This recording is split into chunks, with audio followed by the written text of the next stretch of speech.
Well, howdy there, folks. John Pelham again. Thinking about what I wanted to do today, I kind of thought back to some of my original poems that I did when I first started writing. And I remembered a poem that I had done something over 15 years ago because it was published in the second book of poetry that I did called Front Porches, Clotheslines, and Barbed Wire Fences. And it was a poem called Pete and the Preacher. And I'd like to do it for you. I've been thinking lots about my soul, said Pete the cowboy the other day. He was talking to the Reverend Cole right after church on the Lord's Day. Now, I don't rightly know how I fit. Seems like everybody else is a lot more religious than me. I ain't much to go to church, being blunt about it. Seems I day work at the Circle T. Besides that, he continued, much in the way of confession, I don't hear much in the church about people like me.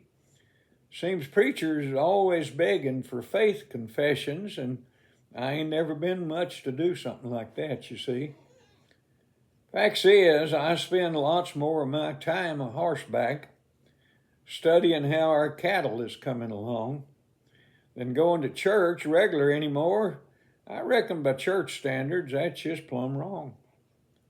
Well, said the Reverend Cole, you might be surprised to know how the Bible has to say about people like you and your work than you think about. Because, see, that's the way things were back in Bible days. The Reverend's right, as you might expect. Pete had lots of ancestors ahead of him. God showed lots of love and respect for all his creatures because he made all of them. Pete, Reverend Cole said after a brief delay, let's just take a stroll through the good book, see what all it has to say about the subject. Well, let's take a look. Did you know, Pete, that some expert has said the Bible mentions the horse more than 1,000 times? Or when the book of Revelations is read, the role of the horse comes through clear in those lines. Now, Pete's getting into it now and said, yeah, that's true. I remember the story about Jesus' birth a long time ago. Seems a lot of them folks who came was a lot like me and you. Them shepherds came from a long ways just to show how much they loved the newborn baby. Brought him presents and honored him. Preacher Cole, do you think I might be a little bit like them? Yes, Pete, Reverend Cole agreed. I expected they were a lot like you. See, they cared for their flocks and all their needs, just like you care for your cattle and all your crew. You know something else, Preacher Cole? That story about baby Jesus being born in a stable? If you ain't ever seen the beauty of a newborn foal, you might think that story was just a fable. Pete, you're getting into it now, but you need to know that the Bible has a lot more to say about the subject that we've been talking about, comparing our present conditions to yesterday. See, the good Lord's heart was just plumb filled with his love for his creatures, large and small.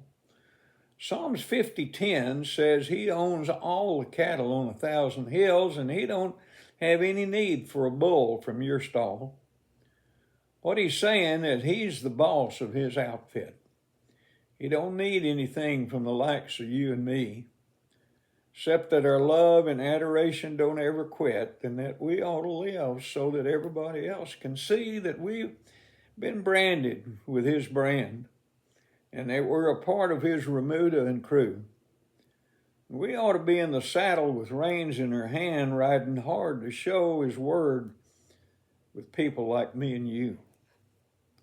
Bottom line, Pete, is he loves us, and it's a love that's higher than anybody else's. He expects us to love and honor him, plus He wants us to love others like we love ourselves. When you think about it, that's a pretty good advice, whether you're talking about people or stock. There's more than just treating people nice. It's doing what's needed every day, round the clock.